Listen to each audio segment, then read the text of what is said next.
you sure? I mean, we can do something else if you're going to keep working. If you want to keep working, because I want somebody on the IMs. I want somebody looking at YouTube. Maybe. Yeah. What do you want me to do? You guys, I want to. Here, come over here. We're live right now, so. Do something else if you're going to keep working. If you want. Ready?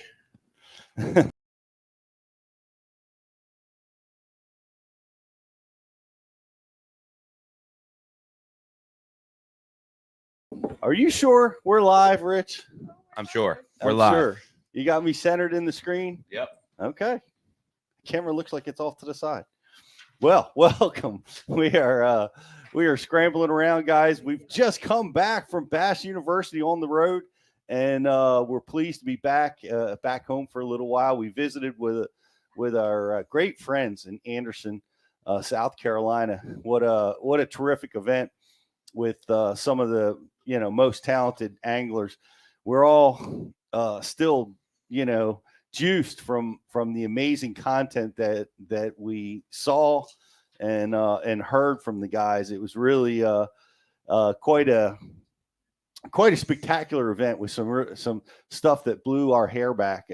That's what I call those moments when you hear something that really catches you sideways and makes you rethink about how you fish, how you think about fishing. And that went on down there.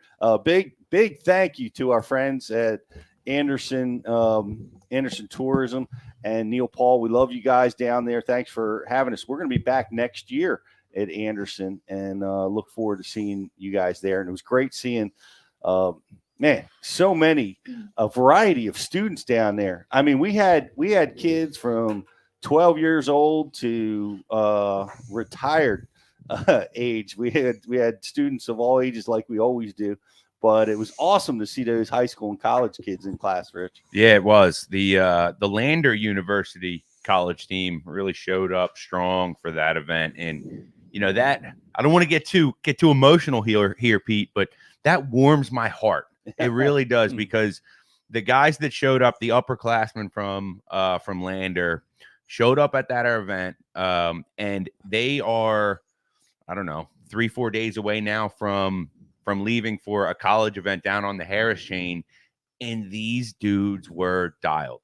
Like I'm talking locked in for each seminar, asking relevant questions to the seminar, just really getting everything that they could from having this wealth of knowledge of instructors in front of them. And that's really what the Bass University is all about, is getting in the same room as the best anglers in the world. And you can get this just one-on-one interview, this one-on-one questioning with them to find out exactly what you want to know about a technique. I mean, I'm sure those guys were asking them specific things about the Harris chain of lakes where they're going to. And that's just, it's amazing. It's something that you really can't get anywhere else. And I love seeing that. I love seeing the young guys show up, that really are looking to improve their skills as fishermen. And that's what it's all about. We're in the business of helping people catch more big fish. So it's awesome to see that. It was great. The conversations that you have with pro anglers are different from the conversations that you might have with a casual angler, because they've spent so many years cultivating their skill set, cutting through the crap and getting to the real important components of how to consistently catch fish, and that's, that's great that they're professional anglers and they're out there winning at the highest level. But the lessons that they learn helps the everyday guy, the guy that just wants to catch fish, to gain confidence. And that's the big thing, because I hear that so often from guys they hit the water and, they're not sure where to begin, or maybe they don't have confidence in certain techniques that are prevalent that time of year. And that's what, working with these guys really, really gives you is that confidence to say, hey, it's jerkbait season. I've learned how to do it. I'm going to go give it a try. I'm going to attack this pattern. And so many great moments. And things going on down there. We were most all of us were there and Justin was there in spirit, handling our social media. But I want to go around. I want to talk to everybody and get their one magic moment, one thing that stuck out to them in this week's seminars. And like I said, we had the Drews, Benton and Cook. We had Brian Schmidt. We had John Cruz. We had John Murray. We speaking about some amazing techniques and seminars. So Rich, I'm going to start with you. What was your funnest or most impactful moment? Man, honestly, I have to go with the Brian Schmidt grass seminar. It really was, and that was. I'll be honest, I was feeling the pressure on that one. Like I was feeling the pressure for the whole event in a good way. For anybody who's watching that doesn't know, it was kind of my first time feeling like I was pushing the needle for the content that we were giving out. And that's a new role for me. And, having Brian Schmidt in the room is absolutely amazing, right? Because he's an incredible angler. He's winning at a rate that is unparalleled by anyone else. But when it comes down to it, he's talking to guys to fish Lake Hartwell, right? Mm-hmm. For those of you that don't know, Lake Hartwell doesn't have a ton of grass, right? So I knew that seminar was really going to have to be something spectacular in order to captivate and grab that room. And really it did. The way that he instructed throughout that entire piece was amazing, because it made so many things make sense that I had not drawn the parallels to before that. Things like, fishing pressure, moving fish to just the slightly deeper grass or the farthest out edges of grass, and the process that he uses to find those. And one of the most amazing things that he brought up was out on the Chesapeake and out on the Potomac, there's all these fish trap sticks that are they're poles running in a line out from shallow water into deeper water. And he talked about the Native Americans and how they would use angles to wrap fish into their fish traps going out into deep water. And it just it made the hair stand up on me, because I'm like, wow, this dude is drawing connections for why we catch fish in grass in certain areas to the things that the Native Americans were doing hundreds of years ago, right? Because, nothing has changed. Fish behavior is still fish behavior. And he was bringing things into the classroom like that. Crazy. And it really was just absolutely blow your hair back kind of stuff. And he has won in Florida, he's won on Champlain and everywhere in between. So to get that wealth of knowledge and get that 20, 30 years of experience that he gave out was great. And I hope the rest of the room enjoyed it as much as I did, because it was phenomenal. Well, and they have grass. I mean, Santee's got grass. Murray has grass from time to time. And he also talked about tidal water stuff, which they have there as well. They're a coastal state. So, and of course, everybody travels to Gunnersville and fishes the grass. So it's incredibly valuable stuff. And it was great. Brian did a great job. And I really appreciate when you hear him talk about grass, it changes. You can see the change in him. The confidence just oozes out of him. It's where he spent his life cultivating his skill set. And when are we going to release that? I know people are pounding us already, Rich. It's going to be coming up fast. Honestly, we scheduled that one and slated it to come out in the early season grass fishing for the southern parts of the country. So expect to see that one coming out real soon. Our very own Jeff Olson is working hard as we speak in the editing suite, cranking out the awesome seminars that we got from this week. And we're actually going to be putting one out already this week, and that's going to be Lipless Cranking 365 from Drew Cook. And you want to talk about another awesome seminar? It was loaded with blow your hair back moments, Pete. And one of the biggest ones, I don't know if you're in the room for this one or not. And I honestly, I feel like I shouldn't be giving this out for free on the airwaves. But because you guys are watching right now, I'm going to give it to you.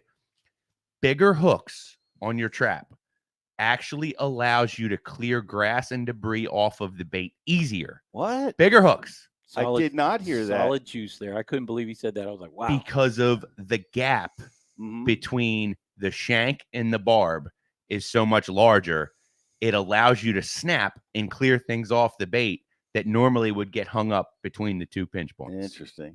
Yeah. Wow, I didn't Whoa. hear that. That's coming out this week, guys. And if you haven't subscribed, go check it out. Right now, it's awesome. It's $1 for 60-day free trial. You'll be able to see all the seminars that we're talking about. We're going to Gadsden this weekend, Texas next weekend, and we'll be releasing these seminars throughout the season. So if you haven't tried Bass U, go do it. It's a great deal. New year, new you, $1 deal. Now, Scott, you were there. I heard you talk about the lipless seminar. You were like that at the time. Yep. That was your deal. Is that still the highlight for you? That and John Murray's spinnerbait, right? So that crankbait lipless wanted me to get out of the seat and go jump in my boat right there. I was like, let's go. How fast can we get home and get on the boat? But John Murray came through too. I mean, just thinking bigger about swim baits. You know, I'm always thinking micro. And he said that both ends of that spectrum are where the money's at. And he just lit up my life with the bigger blades that he was showing us. Match that hatch with your blades, man. That's I was like, holy cow, I got to go blade shopping. Yeah, Yep. that's Good awesome. Yep. That is all. You know what I've always carried in my boat, and I love this kit, is I have a spinnerbait kit with all the blades, all the colors, swivels, barrels, Awesome. that split rings, Mhm.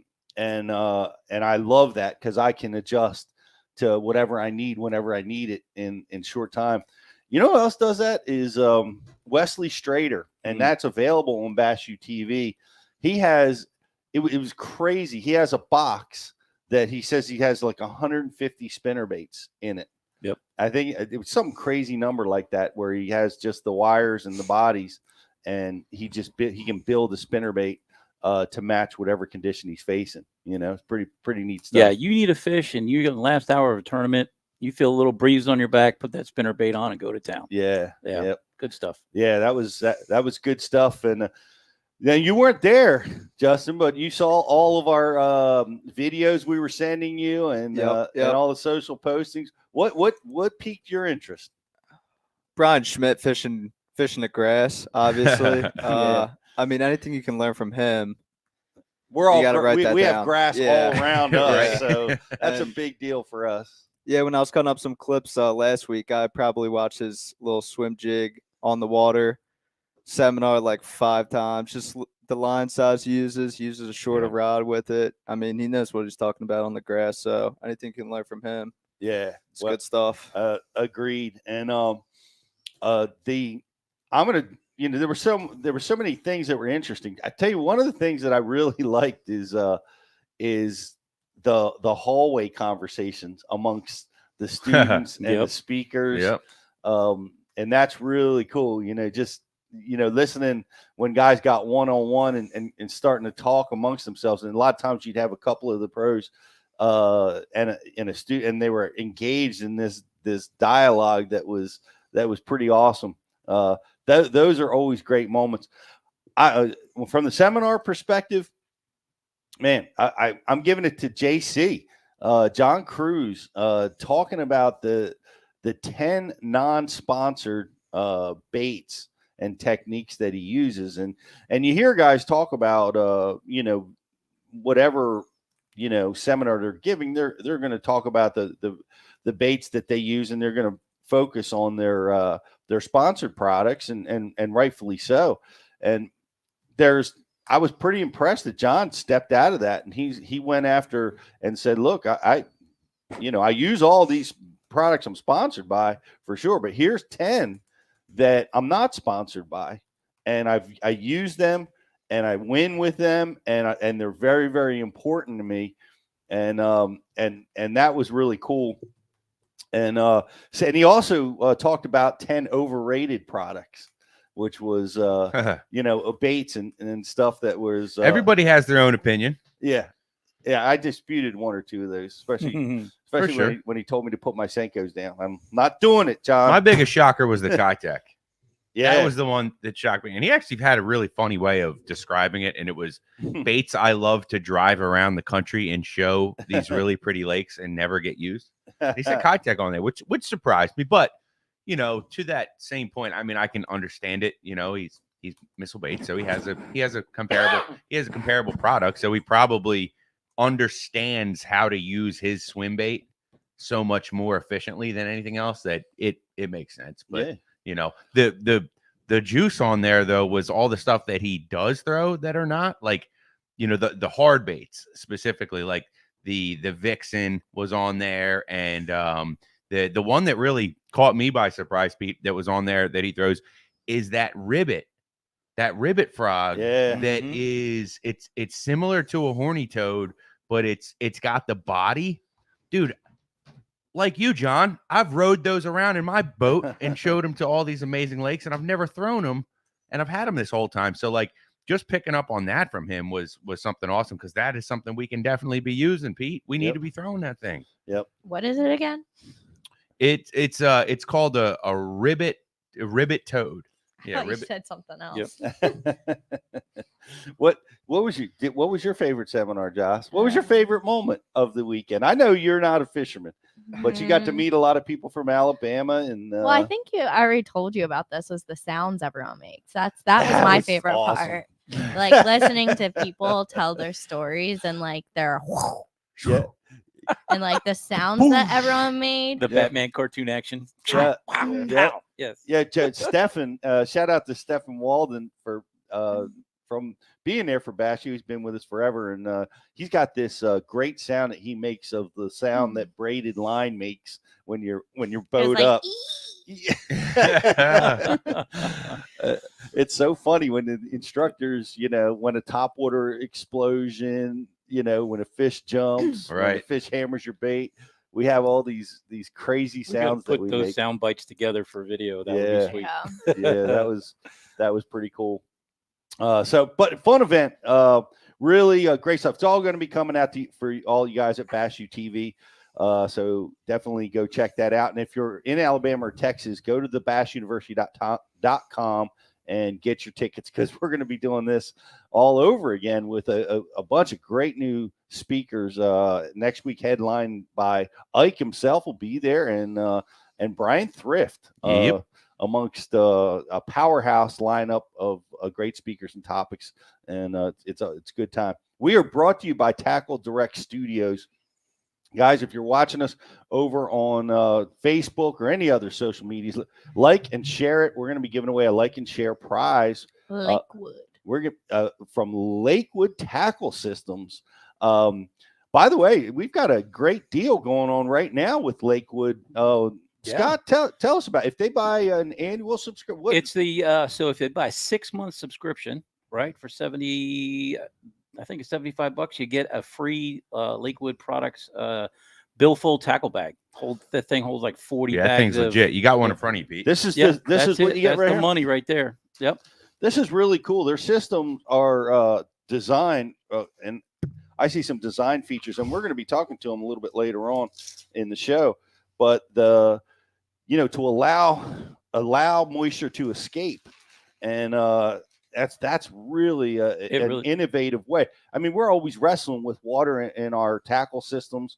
If it gets in there, it stays in there. You know, it creeps into the packaging. It ruins your plastics. But this is designed to hold your soft plastics really nice and organized. It's perfectly sized to fit, and it's a zipper top. It's got a coating on the fabric, I guess is the best way to describe it. That's going to really help you with hook, preventing hooks from getting hung up, easily being able to get them out if you get crankbaits or hooks. And I think Sarah will be on a little bit, but it's like a lifetime guarantee on that thing too. Lifetime guarantee. We're gonna be learning a lot more about them. I like that. I like little that bag for soft plastics, honestly, because like that's like one of the hardest things to do. And I'm still Mr. Ziploc bag. Like I go through industrial size Ziploc bag containers every year, but like that I think is going to be the right deal, because the beauty of Ziploc bags has always been that like you can fit a lot in there, and then you put them in a compartment, and they're they form around each other, right? So it's not a big bulky box for your soft plastics, where that does the same thing, but it's made of, really good construction. It's not going to fall apart on you, rip at the seams. Those are better zippers than I've seen on any jacket I've bought. I'll tell you that. Yeah. They're awesome. Well, you get that for a 6-month subscription to Bass U TV. So we're looking forward, and thank you, Lakewood. Appreciate you being part of the Bass U program. We've got so like us, share us. We're also going to be giving away what's our prize for the trivia question today, guys? That's also Lakewood, but also we're going to include some Bass U swag to that. We're just bolstering that package. That's Sure right. are. Bass U official caps. Get a Bass U camo hat in there, maybe. Ooh, Yeah. all the goods. Yep. But we have. I'm really excited. We have a special guest coming on today, Jonathan Dietz. He's a Bass University subscriber for a long time, and he and I had fished together, practicing, I guess, for one of the opens, and he's going on to qualify for the Bassmaster Classic, which is pretty awesome. He did it through the Federation. I'm always so impressed with the guys that are able to make it to the Classic through the Federation. It's such a hard path, and you have to jump over so many hoops and hurdles to get there. And he did this, and he's going to be in the Classic in just a couple of months. So really excited to be talking to him. So we're going to take a quick break and get your questions together for Jonathan. You want to talk about Bass University, whatever you guys want to talk about. Oh, you know who else I want to give a quick shout out to? This was a highlight for me, is Coach Prince. Prince was in the front row at Bass University. You guys know him from Bass U Live. He's ever present.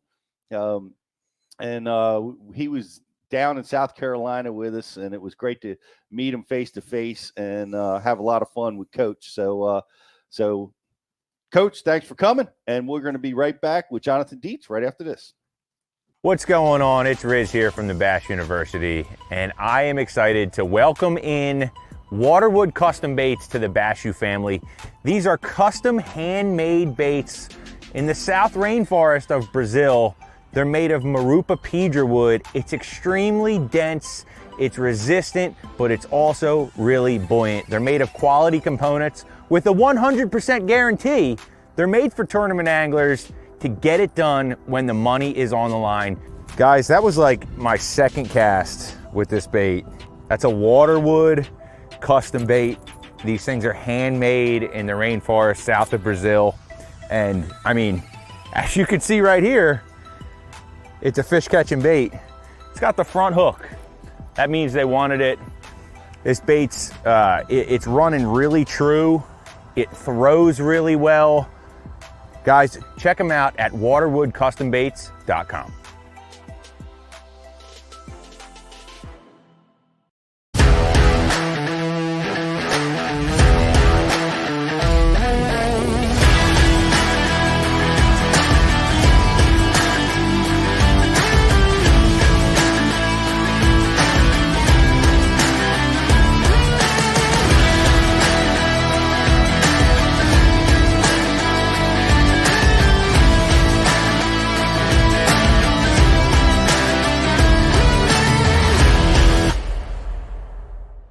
BassBoatForSale.com is the world's premier bass boat listings business. We focus on driving premium web traffic to our main website, business Facebook page, business Instagram, and our business YouTube channel, providing your bass boat listings the best buying traffic and top-notch exposure. Whether you need to sell your bass boat or are looking to buy a bass boat, it's simple. We give boats exposure so buyers shop and sellers list. One-time listing fee, no commission, and boats list until they sell.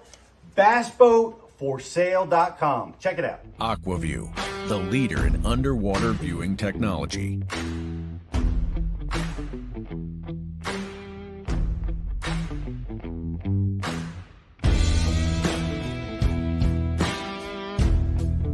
Find what you are looking for. Catch more fish.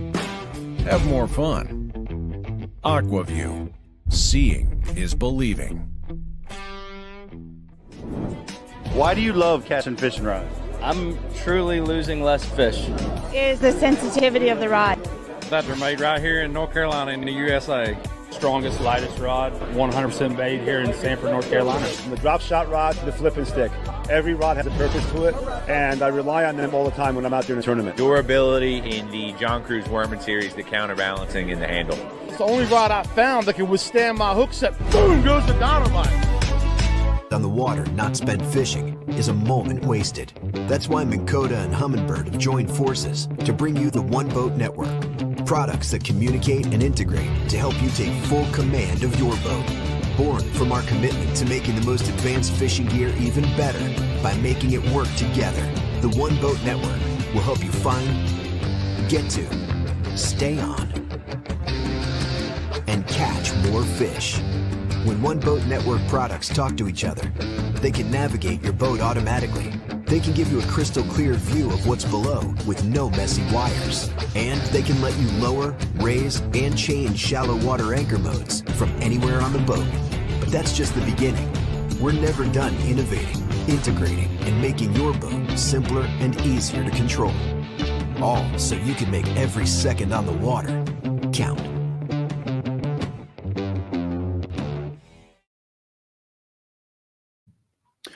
Welcome back to Bass University Live. We were talking at the break. We've got some people from South Carolina here with us. We do. So I want to give a shout out to Josh Dowd and Logan. They were both at our Anderson event. Logan. And Josh said it was an awesome weekend for sure. Josh. I would love to hear more about how you like the Anderson event. So if you have a testimony you want to send in, send it my way. Send away. Thanks for being there, guys. And cool having you guys hang out with us today. It was, like I said, it was really cool. I think we had a young man in there that was probably 10 years old, and we had a high school team. We had the 11-year-old, the 11-year-old that won the Humminbird Lake Master thing, and he was so excited. And was he 11? He was like 11 years old, and he looked, and I looked at him like, do you need this? Like, and he's like, I have it already, but I need a new one. Gotta have it. So it's so cool seeing that like younger anglers are that advanced, if that makes sense. Yeah. Well, shoot, it's just like the Open in the finals of the Open. I looked around and there were nothing but baby faces. And me with the gray hair in the top 10, the young guys are crushing it, man. They're embracing this technology, and they're really crushing it. Speaking of technology, one of our guys from Anderson has already sent me a picture of putting to work what he used at the Anderson show. What? Johnny Lawson with two biggins chasing him on live scope, chasing biggins. Way to go, Johnny. Just Look at like that. he learned from Brian Schmidt.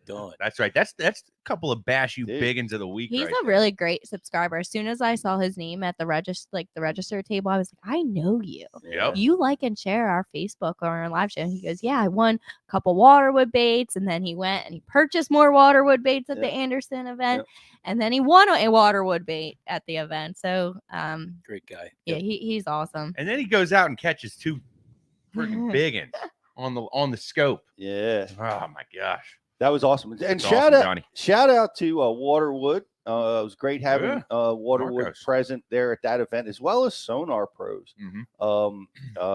Really, a lot of guys were, talking about the problems that they're having, getting things fixed, getting the most out of their electronics, and we're bringing that to every event this year, guys. But Sonar, Who's coming to Pros. the Gadsden and the Texas event? Bucks Island will be at Gadsden, and we'll have representation from the Bass Tank in Athens, Texas. Awesome. With Mr. John Sukup there to break it all down. And we'll also have that after party at Bucks Island Marina too. So if you have a ticket to the Gadsden event, we will be going to Bucks Island after, and they have it's a marina and a tackle shop, and they have some refreshments for everyone as well. It might sound surprising to you, but this group loves an after party. I don't know what you're talking about. I heard after party tackle shop. That's what I heard. Oh man, Need to get fixed. That's like probably the perfect storm for Scott here at Bass University. I think we may have to take your credit card After from party, you. tackle shop, and Yeah. a credit card. Let's go. We have definitely found that Scott has a tackle addiction. My hands start shaking when I hear rattle traps on sale. What? Yeah. And did you guys see the Boom Boom special on our website? We get 3 Boom Boom frogs for $20. No That's kidding. awesome. Yeah, it's up for a little while longer. So They're if you're into legit, the too. frogs, man, now's the time to get a couple. Yeah. And guess who ordered 3 last night? That would be me. Thank Thank you, Bash. You. Yep. It was great having Freddie. It was great. Freddie at the event, and Uncle what a Freddie. great deal. What Uncle Freddie did was he gave his tackle box away. We had a young man that had been saving for 6 months to come to the Bass University, and He was 15 years old. 15 years old, and he was awarded the prize from Freddie, Freddie's swim bait box. So I would like to make an offer to buy that box back from you. Get mine. That was funny. As soon as Freddie gave me that tackle box, I put it down, and we broke for a break in between seminars, and everyone was crowded around that tackle box, and I was watching to make sure none of them walked off because everyone was picking them up and playing with them. They loved them. So Boom Boom, I guess they have really good swim baits. They're a killer. They're a tournament winner. So great to have you there with us, Fred. Fred and I go back a long way, and we've got a guy that I have a little bit of history with, and he's doing all great things. I watch his TikToks all the time. You're coming across my feed, and I love it, and I can't believe it. He's made it to the Bassmaster Classic. He's done it through the Federation. From Pennsylvania, right here near us, Jonathan Dietz, everybody. Welcome. What's going on, everybody? Good to be here. It's great to have you here, man. Are you at home right now? Yeah, I'm actually in my tackle room, just kind of hanging out. I recognize that tackle room from your TikToks. Yeah, this is the exact same studio that I shoot everything, and I was like, well, if there's one place to do it, I might as well do it right here. That's awesome. That's awesome, man. Goodness gracious, man! You made it to the Classic. Man, has that even set in yet? Are you thrilled? How you feeling? You know, I really don't think it'll set in until I actually get there. Just because I have other tournaments going on and everything that I'm also preparing for. I'm leaving for an MLF event here in a few weeks down in Okeechobee. So I'm kind of putting it on the back burner, trying not to think about it. But it kind of hit me when I first went across the stage and I qualified for it. And I'm sure it won't hit me again until I get back there. Well, it's a monumental accomplishment, and I'm thrilled for you. Man, I want to talk to you about a lot of things, but let's start at the beginning. You made it through Pickwick, but take us through the process. You fished the Federation, the Pennsylvania Federation, and you qualify for the state team. Take us through all that process. So I really only fished the nation tournaments because they were available, and I thought it was just going to be practice. Like, all of the steps that got me there the end wasn't even like a thought in my mind. You know, I just had a bunch of buddies fishing the nation tournaments, and I was like, oh, you know, I have those dates free. I'll definitely fish them just to get more practice, you know? And right. So then I fished those, and I actually only fished, they take your best 2 out of 3. And I only fished 2, and I was like 6th in the points or something like that. And I ended up being 7th in the points, and they take the top 7 to the state team. So like, yeah, I really wasn't even thinking about it. I was like, oh, cool, I made the state team. That'd be awesome. And that was on the St. Lawrence, which is a place that I love to go. So I was really looking forward to that. And then I ended up doing some sketchy things, making a long run down to Clayton at the St. Lawrence River, and ended up catching 20 pounds a day with only 4 fish and making it to the national championship. Whoa, that's right, because that, like, certain times a year or certain tournament trails only allow you to weigh 4 fish for a limit. Yep. Is that right? Yeah. 4 for 20 pounds. Boom. And I only ended up I think I finished 3rd in that event. Good nut. Were you you said you made a long run and sketchy. Like, were you coming down from Messina or something, or what were you doing? Yeah, it was like, I think it was an hour and a half one-way run. Wow. Which was longer than I had ever driven a boat before, and I wasn't going to do it. And so I had some stuff up in Messina that I was like, I'll stay up here. I can catch 17, 18 pounds a day. And I ran to my first spot, and it was a 5-pounder because I had caught it in practice. I caught it, looked next to me. There was a 4-pounder that I didn't know was there. Caught that one in like 5 minutes, went 20 yards, caught 2 more 4s, and I knew I had some stuff. I had found one area down in Clayton that I was like, if I somehow figure out a way to catch it like solid limit, maybe I'll run down. And it was like 7:20 in the morning, and I was like, I gotta go. And I went down there and called out 3 of my fish, ended up having a big bag and seeing more big fish. And that's when I knew. I was like, I got to go back down there. All right. After this, I'll expect waypoints sent my way. Was that the regional in June this year? We launched out of Clayton, right? No, that one launched out of Messina, I think. Yeah, it was like way up the river. This was the Bass Regional? Yeah. Or was it last year's? I don't remember. No, it was this year. Huh. So yeah, you're coming down from Messina. You're fishing for spawning fish. Yep. Were you using the flogger? I had the flogger, and the areas that I had found the fish were actually shallow enough that I didn't need it, but I had a couple of days where it was rough weather, and all I would do, and this is kind of a little tip for any of you guys that like spawning fish, especially smallmouth, because they're really, really dumb, but they're really, really fun to catch, is if you get too close to them, a lot of times they get really shy because that water is so clear. So what I would do a lot of times is if I had a waypoint where I knew there was a big one, but I couldn't see it with my naked eye, I would just creep up with the flogger and get a reference point with it and say, okay, the fish is still there. I would back off of it a little bit, make a cast to it, and then I'd catch it like first or second drop every time. Nice. Yeah, that's crazy. And that, what time of year? That's in June, and they're still spawning up there. Yeah, it's nuts.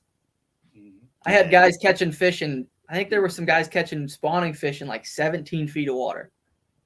Yeah, you fished the tournament where that's what you were doing, right, Rich? Yeah. Is this the one Jonathan Doobie won or Tim Doobie won you're talking about? Yep. Yeah, we were in that tournament. Yeah, I was nice. I was in that one. I weighed in 19.7 on day 1, and then day 2 spun a hub running down the river, and that kind of set the I was fishing down as close to the line as you could get for the cut down by the lake. Yep. On that one. Yeah, that was a crazy turn. I was catching them, like you said, I was catching spawners using the flogger, and I was fishing out in like 15, 16, 17 feet of water in the current. And it was just amazing to see. You look down and you're spot locked on full speed, currents rolling by, and there's a smallmouth spawning in 17 feet of water. Like, nuts. It's pretty rare. Yeah, I didn't like using the flogger, so I just fished everything was less than like 10 feet. I could see everything that I was casting to. Yeah. Man. Well, and what baits were you using? You just didn't matter. You just I have 2 baits that I bed fish with. The first of which is a Z-Man Ned rig. Everybody who's ever smallmouth fish knows how deadly that bait is, and they love a rig up there on that that waterway. That's my go-to because with that big single hook, I pour my own heads, and if I hook one on it, it's coming in the boat, and so that's my go-to. But a lot of times, what they'll do is they'll come up and check it out. And it's almost like there'll be like that little stubby grass on the bottom where they'll come up and check it out and they won't eat it. And then if I see they're coming up and looking at it and leaving, then I'll pitch a drop shot in. And usually before it even hits the bottom, they have it. What's the bait on the drop shot? I can't remember. It's a trick shot, the Z-Man trick shot, because that bait suspends, like it floats. So it literally sits right in their face. Nice 1-2 punch. And you bagged up 20 pounds a day. Now, what happened on day 2? Did you catch them early again and make the run, or did you just make the run? Yeah. So the second day I was like, I knew where there were more fish because I was done fishing the first day by I think I got down to Clayton after I'd caught my limit up in Messina by like 9 o'clock, and I was done fishing by like 10:30 because I went to a few fish, caught them right away, called out, and just drove around and looked for more fish, found more fish, drove back. Gave myself plenty of time. And so the second day I drove down, the first 4 fish I stopped on, I caught them, and I was done fishing by 9 o'clock. And I just spent the rest of the time looking for more. And there's a day 3 in that tournament? It's a 3-day event? Yeah. How'd that go? Same. I drove down, and I did the same deal. I got down there and started catching fish. And I was actually a little jittery because it was a day 3, and I made the long run, and it was super nice. It was a beautiful day, flat, calm. and I started catching fish, and every fish that I saw, I caught. Because if you guys have ever fished in Clayton for smallmouth, especially when those bed fish are deep, I did it so many times where you look at it and you're like, that's a 3-pounder. And you'd catch it and it would be like a 5.5 because those fish are so tall. I'm sure you guys can understand that. Like, you catch it and you're like, it's a 3-pounder, and it comes up and jumps and you're like, oh my gosh, it's a 6. It's nuts. So I just started weeding through a bunch of fish and ended up catching another 20 pounds. Man, what a nice deal. I know what you're talking about. I had the open that we fished up there recently. I had what I thought was a 15-pound stringer that weighed 19 3/4. Yeah. And I'm holding these fish and I'm like, that's a 3-pounder, but it's a 4-pounder. They're just so dense. It's crazy. Something about those northern fish, man. They weigh so much. That's that 1-pound goby in the belly. Yeah. It's all those egg sinkers that I stuffed in there.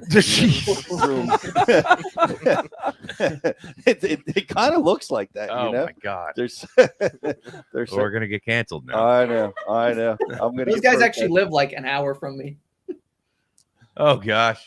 What's that? He said the walleye guys live like an hour from him. Get the heck out of here. Yeah, some of the guys that I work with actually knew him, and they had already gotten like disqualified from other tournament series, and he knew them. And as soon as I said their names, he was like, I hate those guys. So man. So I guess an hour is not that close. You didn't get to see. Did I heard they got their boats confiscated and arrested? The only thing that I would love to be there for is if they are married and they had their boat at their house, when they got home, having to tell their wives that their boat is going to get confiscated. That would be insane. Yeah, that's not a good conversation. I do not think we will see these guys in a tournament ever again. I hope not. Nah, I definitely hope not. For your sake, Pete, I hope Hank Weldon's not watching the show right now. I never did that, guys. Of course. I'm the dean. I can't. I would never. Matter. I won't. I didn't even go in the creek that we weren't sure about, because I was worried that I might be breaking some kind of rule. True. So I'm the guy that errs too on the side of the caution. I need to take the gloves off a little bit, but I can't do that. So you've got a 60 pounds in this tournament, and you finished third place? No, where did you finish in this tournament? I think I finished third in that tournament too. I have a knack for finishing third. Wow. That's you need to put the number 3 on your boat, man. I know, right? That's pretty crazy. That might be your lucky number. So your third place disqualifies you. Because people watching might not know how the nation works.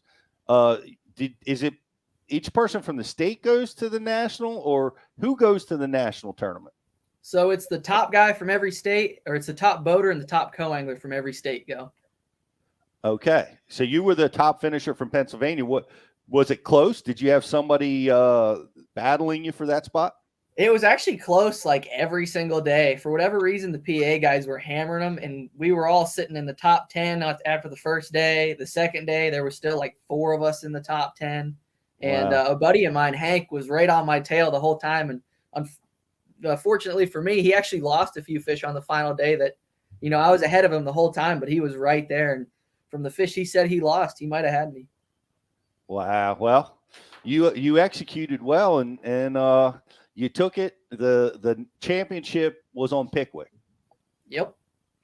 And what time of year was that? That was a fall tournament, right? Yeah, that was in November, I want to say. Wow. Then now, this is November of this 2022. This just happened. Yeah, it just happened. Man, so it's tough. Typically, all the southern impoundments in September, October, November, it's a challenging bite. Was it a tough bite for you? It was actually super tough. I think the first couple of days of the tournament or the practice, I only had a couple of bites every day. And I'd actually fished Pickwick last year, so not 2022, but 2021, the exact same time of year at a Toyota Series championship. So I had a little history with the lake, and so I was running a little bit of history and also just going off of what I had learned last time I was there. And the water was also down a couple of feet, which made it even harder because there were stumps and everything sticking out on all the grass flats, and those fish just did not like being that shallow. And I had went down to pre-fish right before the cutoff day. And since the cutoff day, the water had actually gotten warmer. So it made it even harder because, typically you want that cool water in the fall, and those fish didn't have it.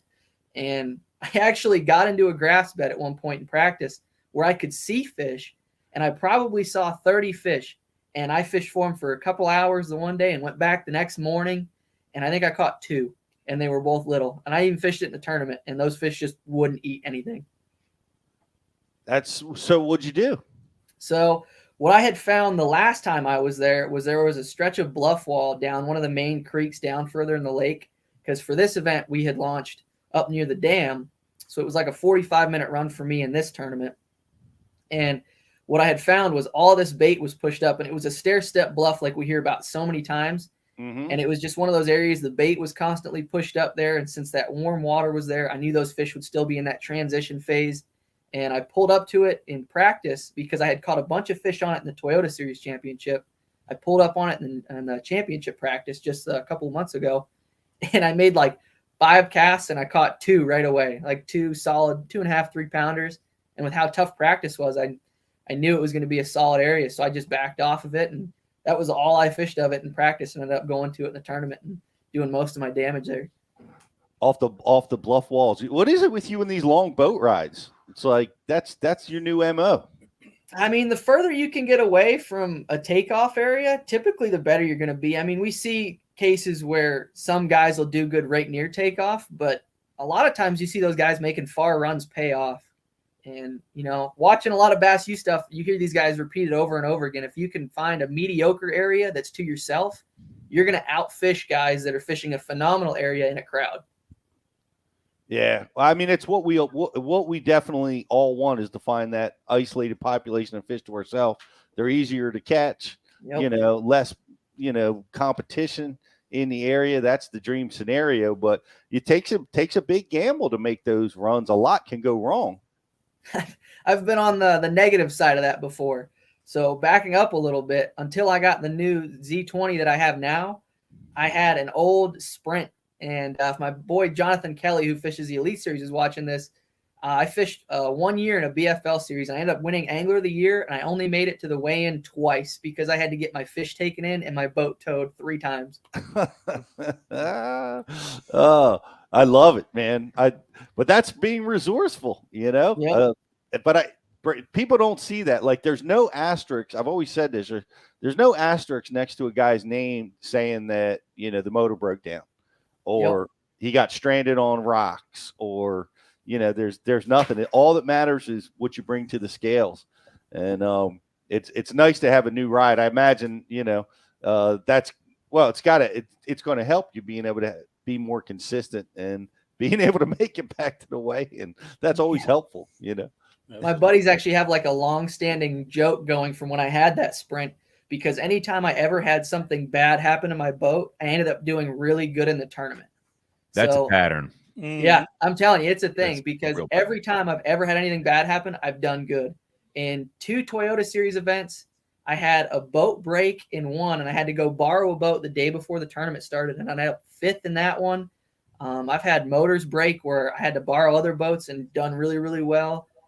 This year, I had a foot pedal go out on my Nitro. The spring broke, and I ended up finishing good on Gunnersville. I had an alternator go bad in my Mercury on Chickamauga in a Toyota Series event, and ended up like 7th in that event. It was anytime something goes bad, I usually just get happy. Yeah, start counting that money.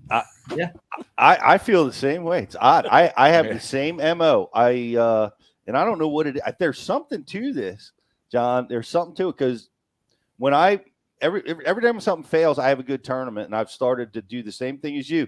When I fall in the water, I realize, okay, I'm going to have a good. I'm going to have a good tournament. When something goes south, and here's my theory. Let me know what you think about it. I think when a guy that's mentally strong that can manage it, when things start going south on your gear and you start having problems, you start eliminating all these other thoughts, and you just keep it simple, and it allows you to focus on that tournament and that pattern, and what, if everything's working right, it seems like you can be too distracted by maybe this could happen, maybe that could happen, maybe I want to throw a jerk bait in 70 feet of water, maybe I want. But when things start failing, you get laser focused. Okay, this is what's in front of me. I'm going to make it happen. I think that's my theory. It helps you focus. What do you think? So I think for me, what it is I often get in my head too much, and my mom's probably watching this saying the same thing. We all get in those tournament situations where there's all these different possibilities. And what I think it is for me is whenever I start practicing, you do the same thing. You're running through all these different combinations in your mind. And when something breaks, I think it's God telling me going, you've had a good practice. You're stressing too much. I'm going to take you out of the situation where you can't find anything more to where this is what you have to work with because this is what you got going on. Yeah. I think it's similar to what I just said. It allows you to focus like a laser, and so I'm not to the point where I'm going to go purposefully break stuff. Yeah, no, I'm not either. I'm thinking about it. I'm considering that as an option. But that's amazing. So you're fishing the bluffs on Pickwick, and you finished third place. How many people do they take to the Classic? What do they take? 5 from the Federation? They take the top 3, I think. Oh my Lord! Yeah, so I squeaked into that one, but I'm not mad at it. I'll take the last person in every day. Man, that's the best spot to be in. It's that. So were you doing anything unique on the bluff walls? What was your pattern to catch them down on Pickwick? So one of the things that I like to do that I actually learned from Bass U and John Murray talks about it, whenever fishing is tough, the best bait to go with is a jerkbait because you have to make those fish react. And I knew what those fish like to set up on because the way this bluff worked, there was little creeks that came in off of it. So there was little points and there was laydowns along it. And having fished it the year prior, I knew the sweet spots that these fish were going to set up on because those baits, like the bait fish, like to go back into the pockets and stuff. So they set up on those points. And what I did is I just put a jerkbait in my hand and just started going. And I probably made a mile pass down this bluff wall, and I would make it like twice during a day, which was like almost all the time that I had to do it. But I just had the confidence that I knew enough fish were going to eat a jerkbait throughout a given day with the fish pulling up and going off of this bluff wall. I was catching fish in the same sweet spots over and over again. And with that deep water access nearby, I knew it was going to be reloading with all the food in the area. So one of my favorite deals is a jerkbait, and when I need to make them react, that's what I go to. Man, shout out to John Murray. We just saw him down at South Carolina, and that's awesome. I mean, it's so awesome, and I'm thrilled, to have you here because you are a Bass University member. You have been for several years, and it's a couple times already you've said how you've used it to help you do well, man. That's really encouraging to us because I know we work hard to build this amazing library of instructional content. It's really cool to see you using it to succeed. It's honestly like these aren't even like plugs that I'm purposely trying to put in.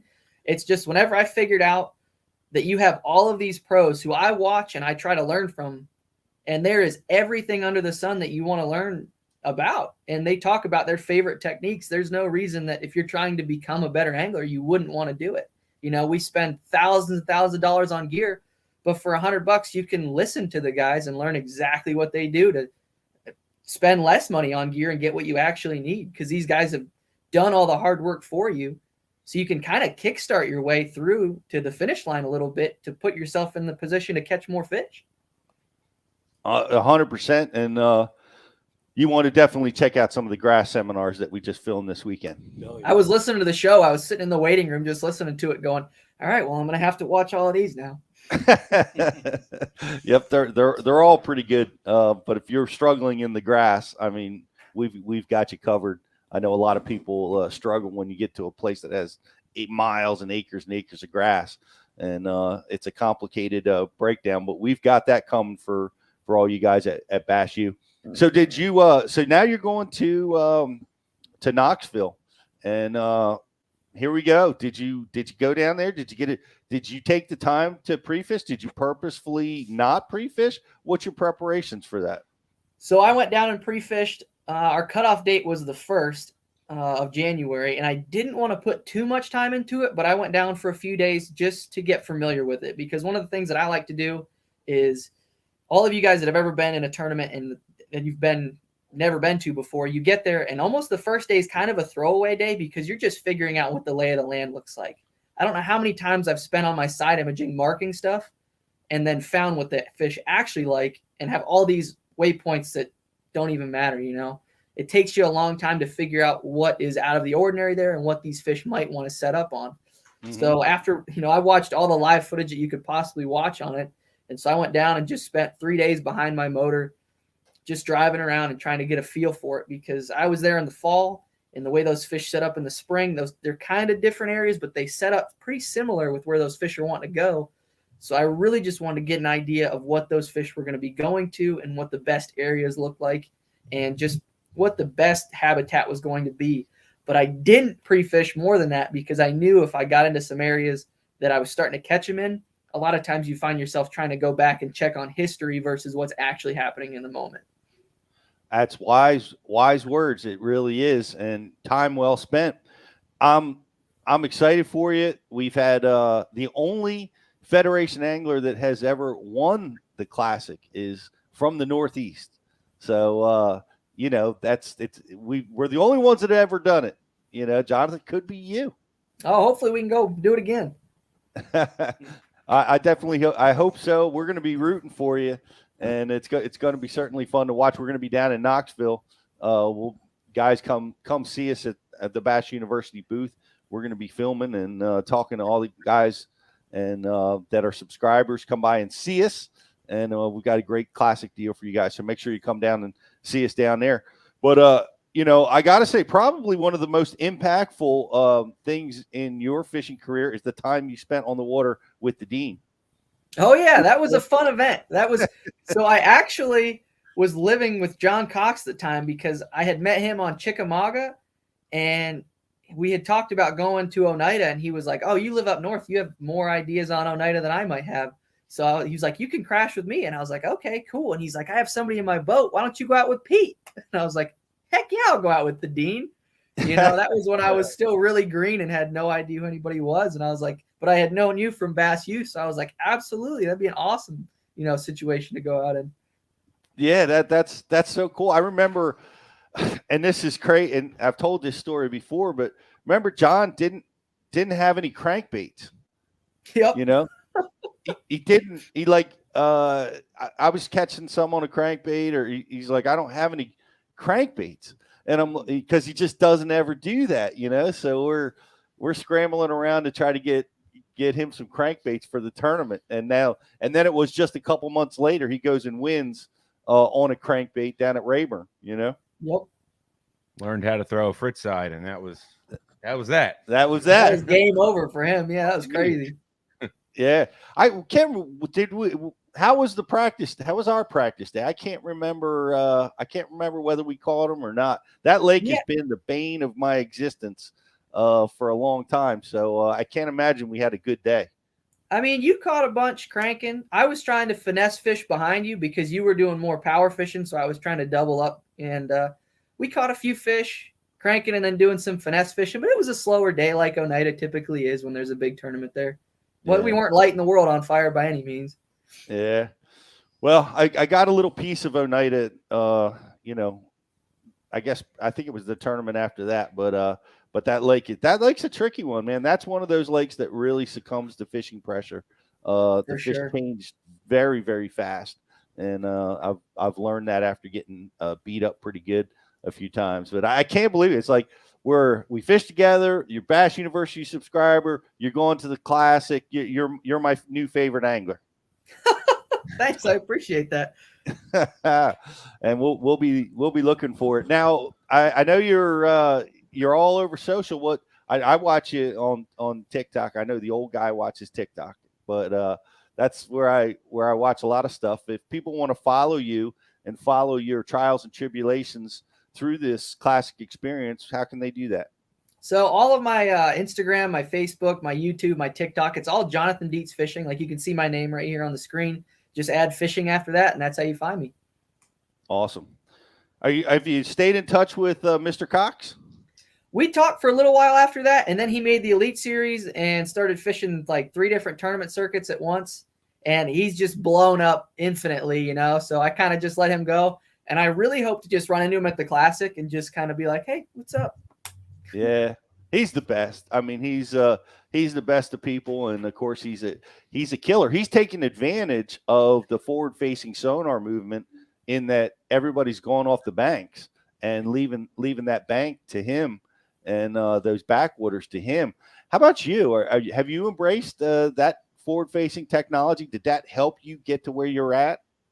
So I try to use it where I need to, but I also try not to just focus in too much on it, because it's one of those deals where it can be amazing, but it's also one of those things that can bite you in the butt if you sit there and try to hammer it. So I've had really good tournaments with it, and I've also used it in some cool situations. I used it on Chickamauga, fishing some offshore stuff. I used it on Dale Hollow this year to get a 9th place finish there, which was really, really cool. I was catching largemouth in 40 feet of water chasing bait, which I never thought I'd be doing. But that was pretty cool. But like I said, I've also just tried to go back and fish the bank and do things that I know people are avoiding now. Because like you said, if I had $1 for every time I heard Mark Zona say nobody's going to catch him on the banks, and then you see John Cox in the top 10 going into the final day, I've used it, but I've also tried not to use it just to keep everything else honest. Awesome.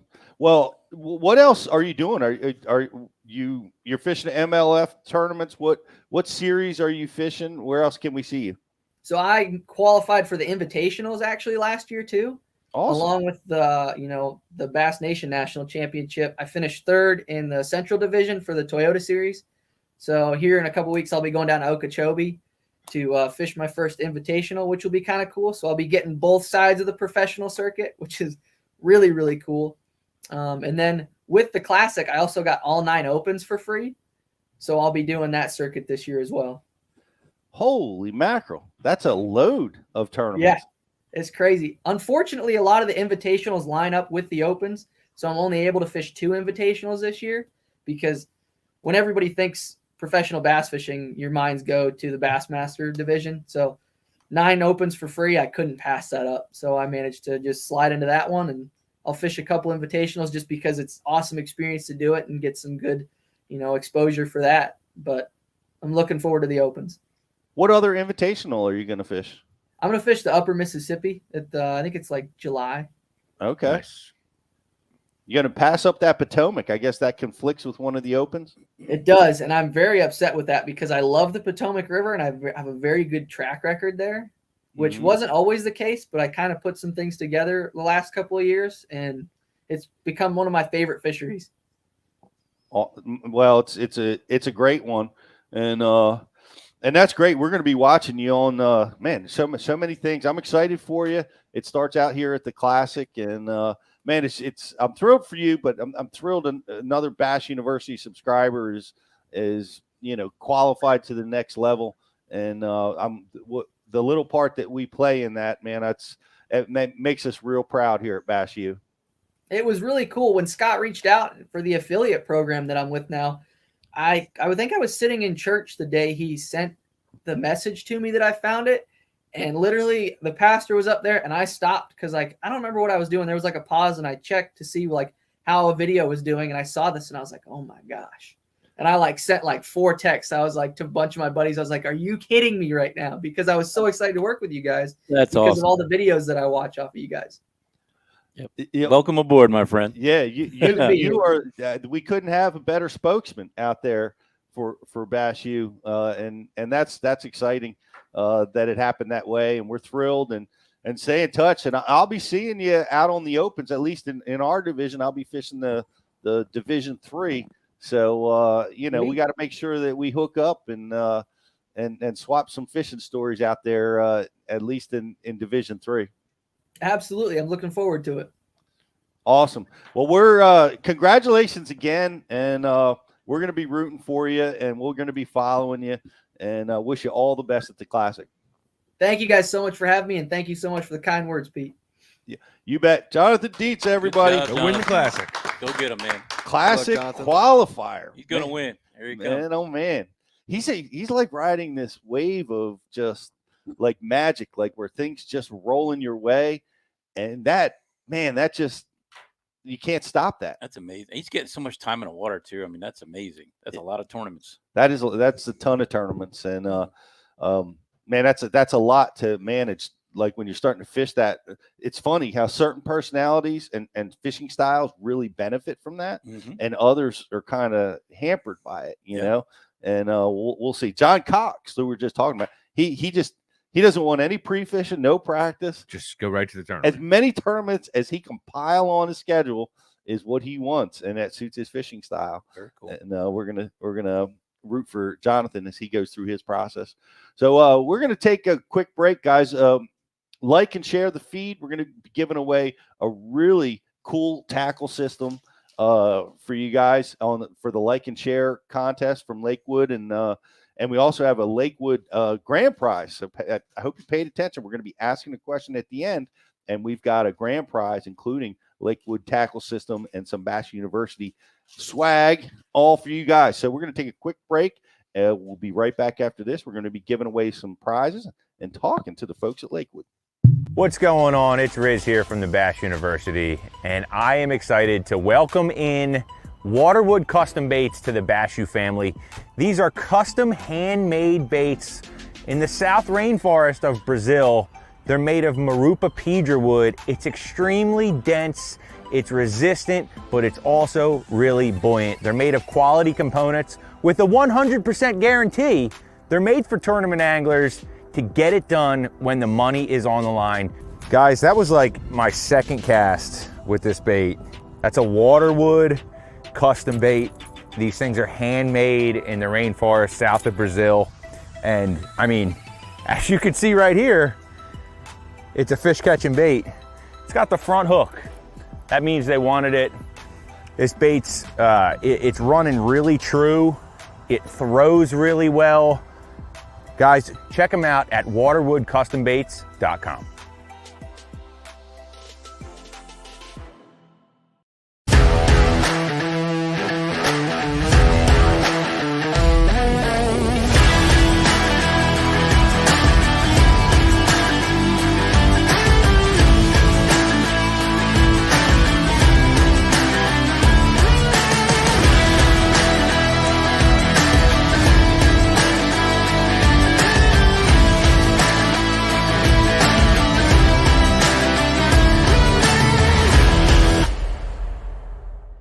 BassBoatForSale.com is the world's premier bass boat listings business. We focus on driving premium web traffic to our main website, business Facebook page, business Instagram, and our business YouTube channel, providing your bass boat listings the best buying traffic and top-notch exposure. Whether you need to sell your bass boat or are looking to buy a bass boat, it's simple. We give boats exposure so buyers shop and sellers list. One-time listing fee, no commission, and boats list until they sell. BassBoatForSale.com. Check it out. AquaView, the leader in underwater viewing technology.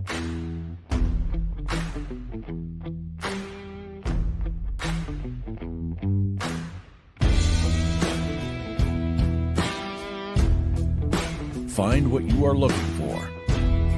Catch more fish. Have more fun. AquaView. Seeing is believing. Why do you love casting fishing rods? I'm truly losing less fish. Is the sensitivity of the rod. That they're made right here in North Carolina in the USA. Strongest, lightest rod, 100% made here in Sanford, North Carolina. From the drop shot rod to the flipping stick, every rod has a purpose to it, and I rely on them all the time when I'm out there in a tournament. Durability in the John Cruz Worming series, the counterbalancing in the handle. It's the only rod I found that can withstand my hook set. Boom goes the dynamite.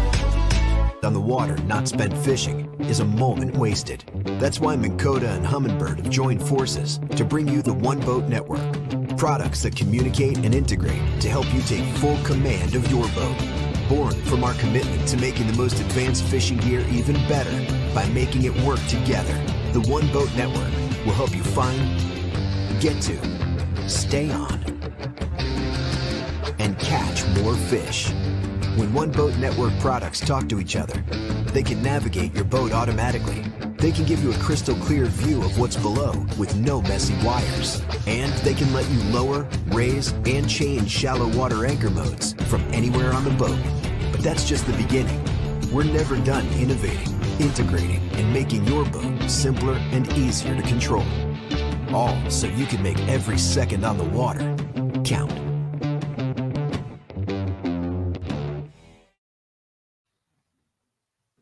Welcome back to Bass U Live. I was just going through my notes, and I remember we were talking about the Chubby Chick crankbait from Waterwood, guys. Oh, yeah. This is a modification of a flat side that is really a terrific little crankbait that's new to them. So we want to invite you guys to go check them out. Little chubby, big chubby. Little chubby and big. It's not big chubby. They call the big one is called the fat chick, which is going to be coming out here pretty soon. Yeah. But What was the little one called? I forget what it was called. they have a shallow and deep diving one, but it's the little chick. I think it's called the little chick. Yeah, but it's cool because Marcos was telling us how the weighting system in that. We take a regular shad wrap and try to throw it in the wind, or a flat side. I'm sorry, throw it in the wind. It won't go very far. But the way they have that bait weighted, you can get like twice the distance and still get that flat sided wobble. So yep, rock on. Can't wait to throw that one. Yep, absolutely. And right now we have a great deal going on where if you subscribe to Bass University for 6 months, we give away a great Lakewood tackle bag for all the 6-month subscribers at Bass U, and we're thrilled to be joined with Sarah Lamson from Lakewood to talk us about your great tackle systems. Hi, Sarah. Hello, guys. Thanks so much for having me. It's great. It's great to have you with us. We've been talking about these systems and really liking them. There's so many really cool features to them.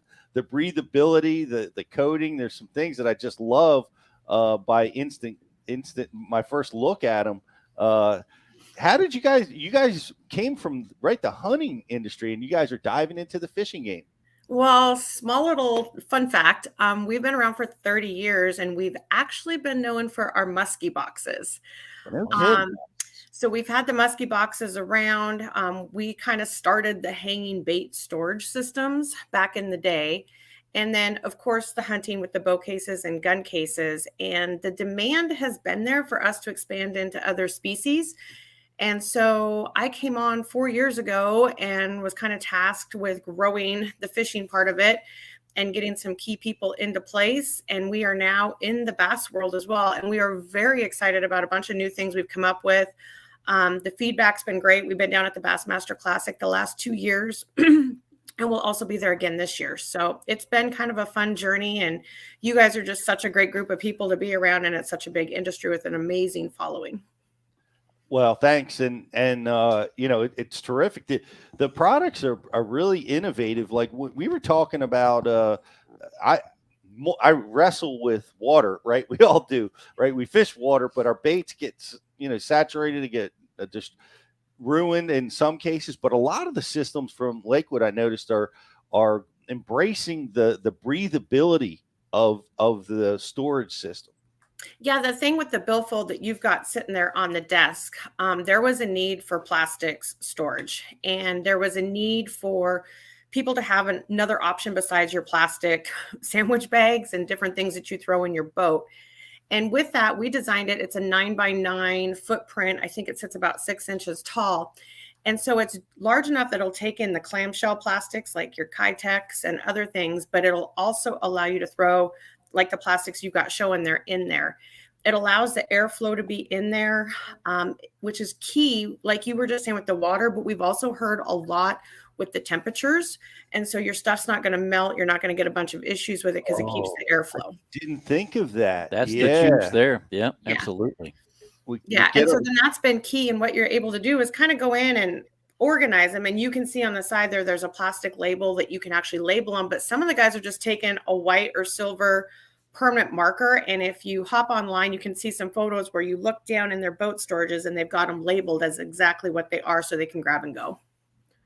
Yeah, that's well thought out. And the heat because so many of our subscribers are from Texas and Yep. Florida, and they're getting pummeled by massive heat waves all the time, and so that's a tremendous asset that I didn't think of right away. I love the coating on it.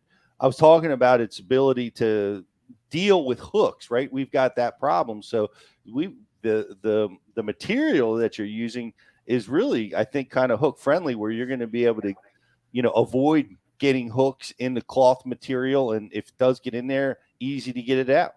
Yeah, it's a very, very high end material. That's kind of what we're known for, are the higher end type cases. And so it's not just mesh you go pick up at your local fabric store. And it does have that coating on there. That coating is a multi-purpose coating to also help with like the UV resistance to it and mold and mildew.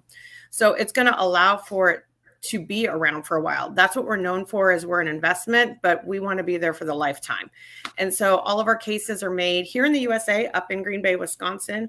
And we are very proud to kind of stand behind this stuff, giving it a lifetime warranty. So if you have a problem with the zipper down the road, 10 years down the road, get a hold of us. We'll fix it, replace it, make sure you're taken care of.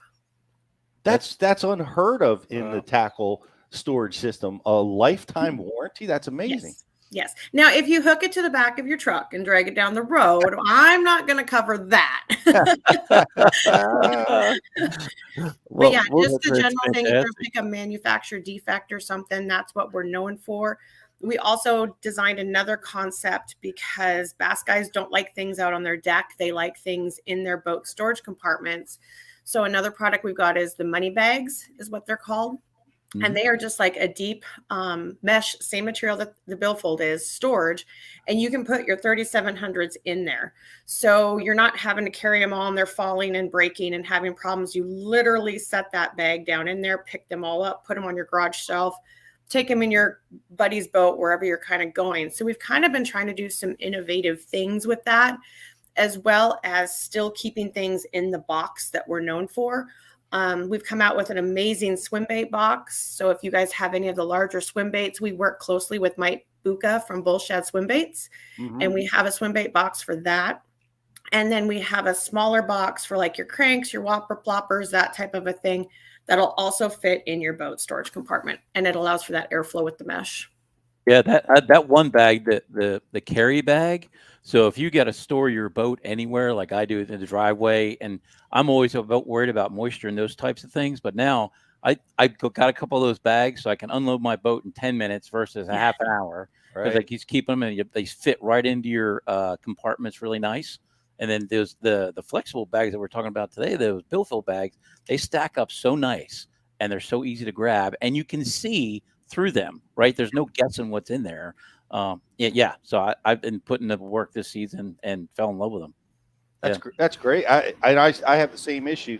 I'm always stacking my boxes. Like what I do is, I'm a tackle junkie. I'm like most guys, and I have to change from, if I'm going to a smallmouth fishery to a largemouth fishery, and I want to move tackle out of my boat that I don't need for smallmouth, mm-hmm. and I'm always stacking my tackle boxes, and they're all falling on the pain. It's just a pain in the neck. So that's a nice little feature. I love that. And Scott, you were telling me about and Sarah, you could tell us about a co-angler bag that you guys have. Oh yeah. We do. We've got what we call the Sidekick and the mini Sidekick. And so if you guys look at those, we started with the original Sidekick, and that was known for the co-angler.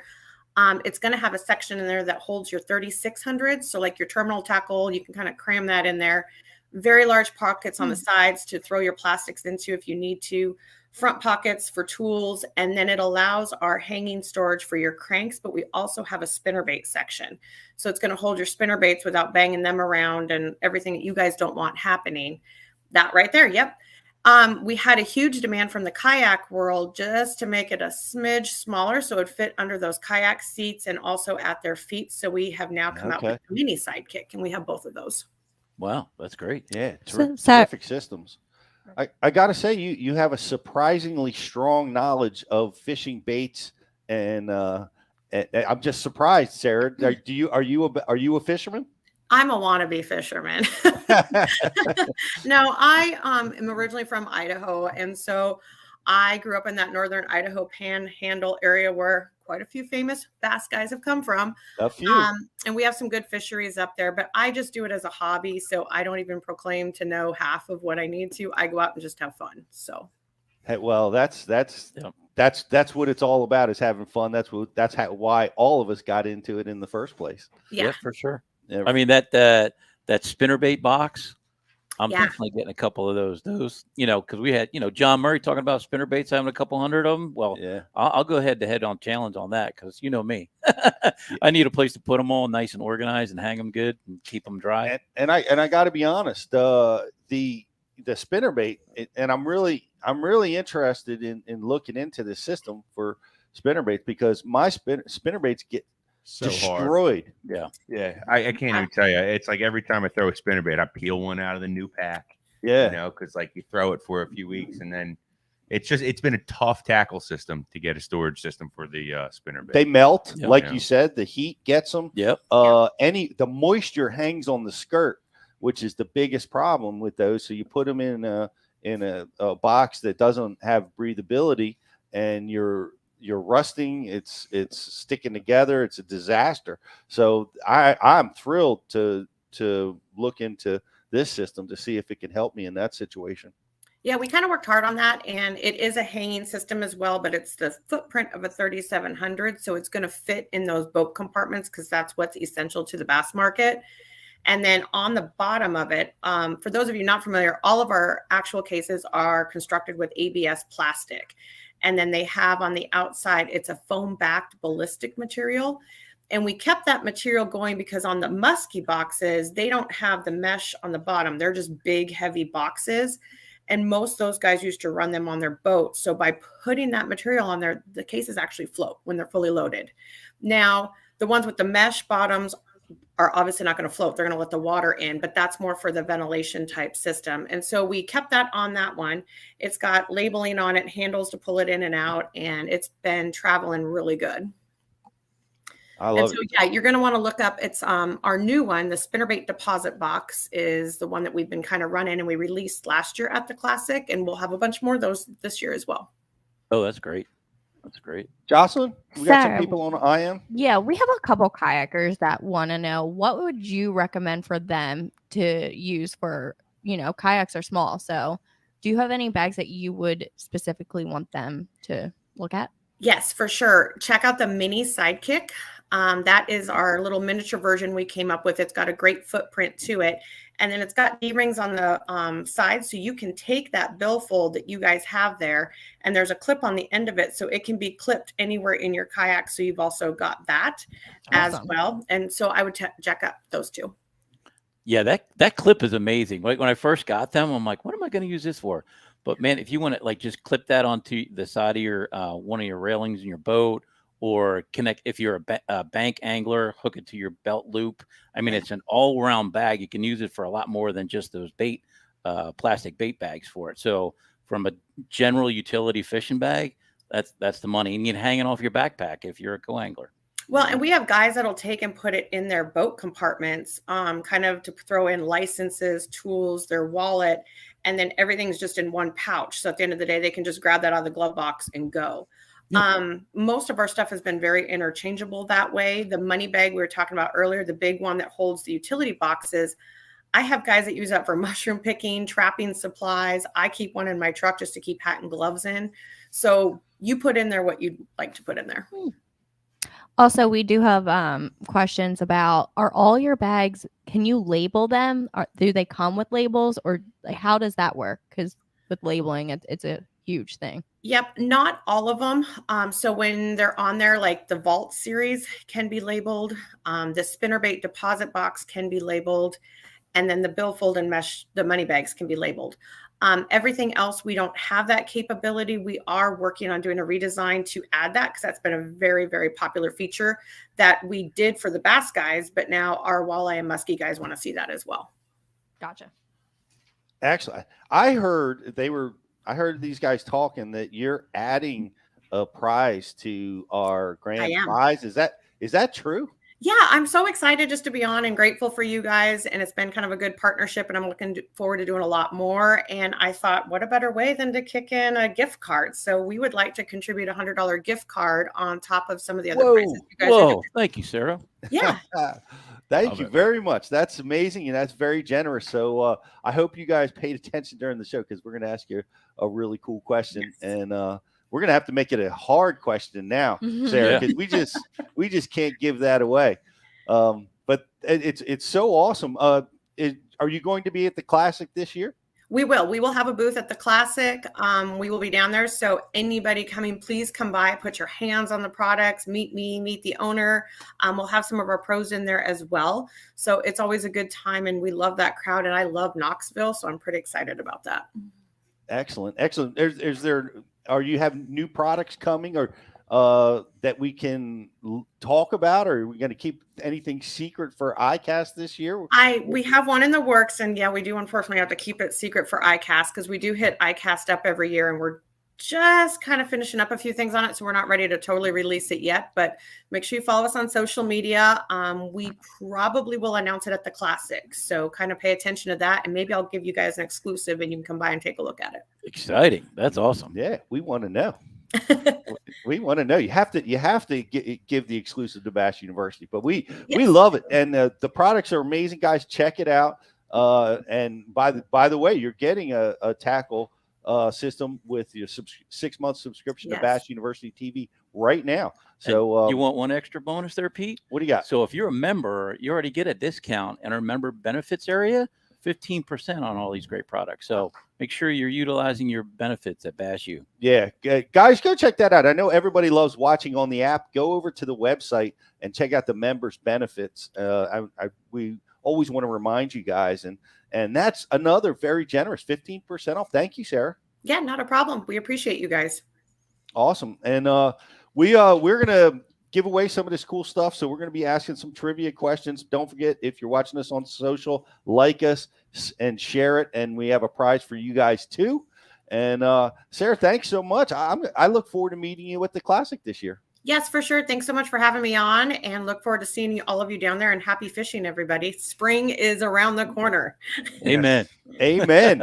Amen. The ice is almost melted. And we look forward to getting out there. Thanks so much, Sarah from Lakewood. Thank you for being with us. Yeah, thanks, guys. Have a good day. All right. Bye-bye now. Bye. What a cool tackle system. Rich, this is interesting. It's very, very innovative. It's different from anything that we've been using for years. Right. Yeah. The soft plastic storage is, for me, that's the deal. You know, to have a system to be able to store soft plastic bags, not have them floating around all over the boat, falling out of torn Ziploc bags, the whole deal. So yeah, I'm definitely going to grab up some of the soft plastic bags. That's for sure. I just love the concept, and I want to try it, because the way I do it now is I keep it simple like you. I get these heavy duty Ziplocs, and I put all my soft plastics in it, and I have different categories from crawl baits, jig trailers to swim baits. And invariably what will happen is I don't get a good seal on the Ziploc. All it takes is once. Right? And it gets water infiltration in there, and it stays. Like it doesn't 100% keep the water out, but it keeps all the moisture in. Right. And then it gets into your clamshells of your Kytex or wherever it is. And then you get in there and you've got $1,000 worth of Bruin baits. And I love the concept of just embracing breathability. Yeah, and no more melted baits. That's my big, like these, and with the lifetime guarantee, you only have to buy them once. It's not like every 2 years I usually went out and bought all new kind of bait bag kind of organization and tried different things, but one and done. That is a tremendous a lifetime warranty on. I don't have a tackle box that I've had since I started fishing. They're all just recycled new over and over. They wear out. So I'm thrilled to be part of them. So guys, if you haven't liked this and shared over on social, go do that now. We're going to be giving away that prize, and we have a trivia question. What else do we have to do? Just show up to our Gadsden, Alabama class, and maybe you'll get some more stuff. Yeah, bring a friend. Yep. Don't come by yourself. I mean, bring Yep. your dad, your son. Yeah. You know, talk to your fishing club. If you got a fishing club anywhere near Gadsden or Texas, for that matter, make sure you reach out to Scott at the Bass University, and we'll talk about making sure you guys are well taken care of at the show. And can't wait to meet y'all. Yep, can't wait to meet. If you got a big group, do that. Reach out to Scott at thebassuniversity.com, and we will hook you up as best we can. We look and you don't want to miss it. You're gonna have a great time. It's a lot of fun. Everybody, it's so awesome. We talk about fishing for 2 straight days, and none of us want to leave because we keep wanting to talk about Can't get fishing. enough. Yeah, it's pretty awesome. So look forward to seeing you guys at Gadsden. Go over to thebassuniversity.com and get yourself some tickets. Rich, do you have a question ready for us? I do. So today's grand prize trivia question is going to be, what was the bait and what was the decision that that Jonathan Dietz made on Pickwick that ultimately led to him qualifying for the Classic? He made a bait choice, and there was an influence for his bait choice. We need to hear both from a Bass University instructor. Yeah, who was the Bass University instructor, and what was the bait choice that he made? It's a great question. In order to qualify for the Bassmaster Classic down there on Pickwick. Yeah, that's awesome. Awesome question. Do you have a winner for us, Josh? Not yet. Give me one Not second. yet. Hurry up, guys. See that? I guess Pick I don't the winner qualify, yet. right? What's that? Dadgummit, I don't qualify. The one question I got this one. I'm excited, yes. I know the answer. I know the answer to this question. Yes. I never know the answer. It's very difficult. But I know the answer to this question. And it's got it. Man, that didn't take long. Brett, jerkbait, and John Murray. That's right. Yeah, John Murray seminar. He said that the best way to make a fish that's inactive react is on a jerkbait, and that was a seminar from John Murray that ultimately influenced Jonathan Dietz's decision to throw the old jerk plug down there on a bluff wall on Pickwick and get him into the got him qualified for the Classic. Fantastic. So, congrats, Brett. You got yourself an awesome prize back. It's unreal, and it's amazing that happened, and we're proud of that. John Murray was with us again this weekend. John has won over 30 boats in his fishing career. 30 boats. Can you imagine? Wow. That's just phenomenal. And he's also won a Bassmaster Elite and several other Bassmaster events. And it was great to see him again. And he's tackling a spinnerbait. And I was talking with him jokingly before his seminar. I'm like, the chatterbait killed the spinnerbait, and now we're starting to see the resurgence. Everybody just threw their spinnerbaits away. I mean, David Dudley famously said he threw all his spinnerbaits away. Now that he's got a chatterbait, and now we're seeing that spinnerbait come back. And there's 2 things that I wanted to mention, because John Cruz was my most, I think did some impactful stuff this weekend, but his top baits, 2 of the top baits that he's not sponsored by, that are important components of his tackle or of his competing, shad wrap. That struck me. Shad wrap, yep. The shad wrap, the number 5 and number 7, the little bitty guy, and throwing him with a spinning rod. And he said shad wrap is like one of the all-time, lures from Rapala that's been around forever, but in certain conditions, there's nothing like it. And he said some stuff like, there may be a season go by where he doesn't use it at all, but then there may be a cold water season where he's using it 2 or 3 times, right, and putting some serious fish in the boat. And his number 1 sponsored bait or non-sponsored bait, and the guys guessed it right away in class. And you guys all know what it is. Yeah. So the number 1 is the jackhammer. That he's not supported by, but it's on his deck, and he uses it all the time. And it's 2 wins actually. His win down at the St. John's in particular was a lot of those fish came to the scales with a jackhammer. Mm-hmm. Great stuff, man. Really great stuff. You're going to hear it all. It's coming to Bass U real soon. We have a winner. Dan Allen, thank you for watching and sharing and liking and hanging with us. Way to go, Dan. Congratulations. You're going to get a brand new Lakewood system. You're going to love this. I can't wait to get these in my tackle this year. And I can't believe that the grand prize winner is going to get this. He's going to get a Bash University swag and a $100 gift card to Lakewood Tackle System. So unbelievable. What a great prize. Heck yeah. We are going to be in Gadsden, guys. We're going to be back here next Tuesday. Look forward to seeing you then. Come check out thebashuniversity.com. Get tickets to Texas. Get them to Gadsden. And we will see you next week at Bash